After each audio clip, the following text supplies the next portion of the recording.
بنگلہ دیش میں 12 کروڑ سے زائد ووٹرز 12 فروری کو اپنا حق رائے دہی استعمال کریں گے، جس میں دو بڑی پارٹیوں کے اتحاد ہیں، جس میں ایک بنگلہ دیش نیشنلسٹ پارٹی، جس میں طارق الرحمان جو ضیاء الرحمان جو وہاں کے جنرل تھے ان کے بیٹے ہیں، اور سابق وزیر اعظم خالدہ ضیاء کے وہ بیٹے ہیں، اور ان کے ساتھ ہی جماعت اسلامی کا جو ایک بھرپور قسم کا اتحاد ہے 11 پارٹیوں کا، وہ بھی ان انتخابات میں حصہ لے رہا ہے۔ جماعت اسلامی کے اتحاد میں جو ہے سٹیزن جو نیشنل پارٹی ہے اس کی جو نوجوانوں پر مشتمل ہے، اور جس نے حسینہ واجد کو یہاں سے نکالنے میں بہت اہم کردار ادا کیا، وہ اس پارٹی کے ساتھ شامل ہے، جماعت اسلامی کے ساتھ، کیونکہ جماعت اسلامی بھی 55 سال سے اس جدوجہد کو، جو نیشنلسٹ پارٹی بھی اس میں اس قدر نہیں تھی جتنی زیادہ آگے جماعت اسلامی تھی۔ جماعت اسلامی کے اس 55 سالوں میں، یا 54 سال تھے، 55 سالوں کے دوران جو ہے نا، جماعت اسلامی کے درجنوں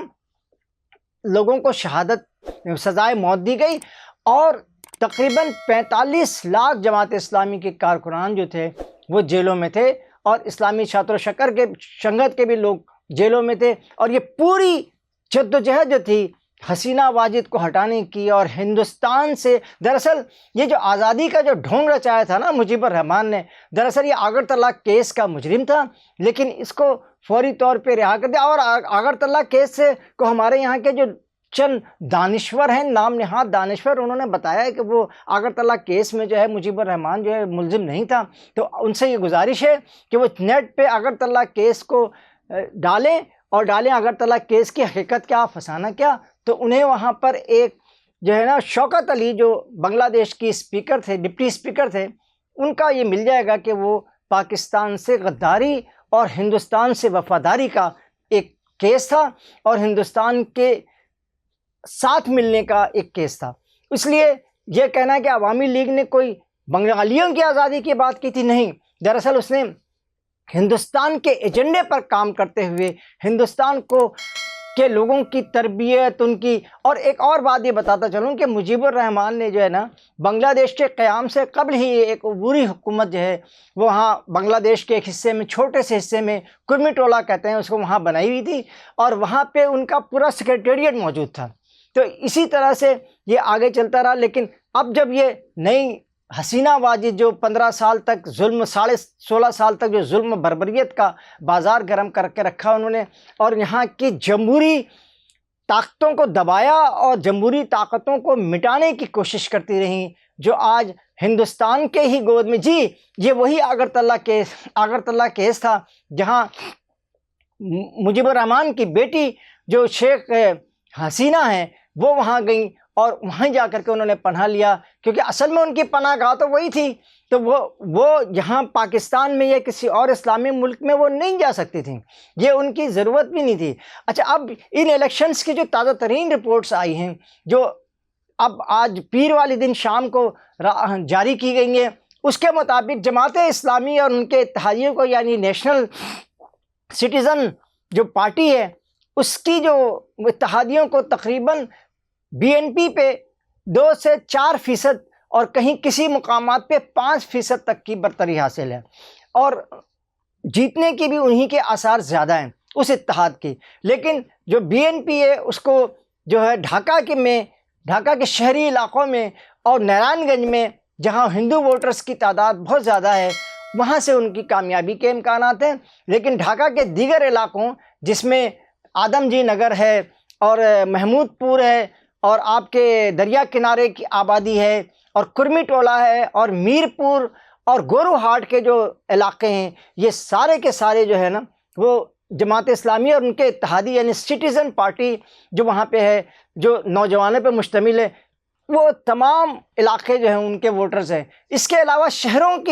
دیگر شہروں کی جو صورتحال اس وقت تک سروے کے مطابق آئی ہے، اس میں نواکھالی، بوریشال اور آپ کے جو سلہٹ ہے، اس میں جو ہے یہ اس اتحاد کو بہت بھرپور طریقے سے کامیابی ہوگی، اور جیسور میں اور چٹاگانگ میں BNP کی کامیابی کے آثار موجود ہیں۔ لیکن یہ ساری صورتحال ووٹوں کی گنتی کے بعد ہی پتہ چل سکے گا کہ آخر عالمی طور پہ کیا ہو رہا ہے۔ حالات کچھ اس طرح کے ہیں کہ ان دونوں پارٹیوں کو جو بھی اتحاد ہے، جو نیشنل بنگالیوں کا جو خالدہ ضیاء یا طارق الرحمان صاحب کی جو پارٹی ہے ان کا، اور جماعت اسلامی کا جو اتحاد ہے، یہ دونوں، اور سٹیزن پارٹی جو جماعت اسلامی کے ساتھ متحد ہے، ان تینوں کا موٹو یہی ہے کہ وہ بھارت سے دشمنی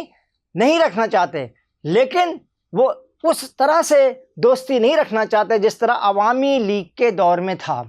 اور بھارت کے ساتھ مسئلہ یہ ہے کہ بھارت کے وزیر خارجہ جب ایس جے شنکر صاحب جو ہیں وہ بنگلہ دیش کے دورے پہ آئے تھے خالدہ ضیاء صاحبہ کی وفات کے وقت، تو انہوں نے آ کر طارق الرحمان کو کچھ دانے ڈالنے کی کوشش کی تھی، لیکن طارق الرحمان کو فوری طور پہ اس بات کا احساس ہو گیا کہ اگر وہ بھی مجیب الرحمان اور ان کی بیٹی حسینہ شیخ کی طرح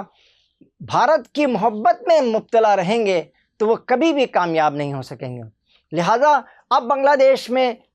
12 فروری کو انتخابات ہو رہے ہیں، اور یقینی طور پہ یہ وہ بنگلہ دیش نہیں ہوگا جو پہلے تھا۔ یہ بنگلہ دیش، پاکستان، جو بھی پارٹی آئے، یہ آئے یا وہ آئیں، دونوں پارٹیاں جو ہیں وہ اس بات پہ مجبور رہیں گی کہ وہ پاکستان کے ساتھ اپنے اتحاد کو بڑھائیں۔ اور ایک بات آخر میں یہ بتاتا چلوں کہ اگر طارق الرحمان وزیر اعظم بنے اور کسی خاص وجہ سے جو ہے وہ ڈاکٹر شفیق الرحمان جو جماعت اسلامی کے امیر ہیں ان کو وزیر اعظم بننے سے روکا گیا، تو آپ یہ بات ہمیشہ یاد رکھیں کہ یہ پھر حکومت چل نہیں سکے گی۔